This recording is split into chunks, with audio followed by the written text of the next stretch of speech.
Lu kan adik gue satu-satunya. Nyak udah kagak ada, Baba udah kagak ada. Kemana aja Sindra? Ya, kan lu tahu bang, gua merantau. Baba gue ngerawatin, Nyak gue ngerawatin. Lu kira enak hidup di rantau? Lah, emangnya ngapa hidup di rantau lo? Susah bang hidup di rantau bang. Lu ketahuan susah, kenapa lu nggak balik? Itulah bang keadaannya.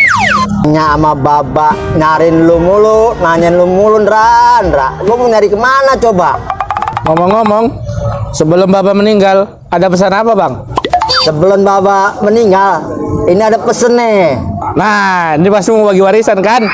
Sebelum Baba meninggal, dia pesen, ini kebun di belakang kita, jangan lu jual ya. Kenapa bang nggak bisa dijual? Sebabnya kenapa nggak bisa dijual? Ini kebun orang, PA. Buset dah lu bang, dasar abang PA lu.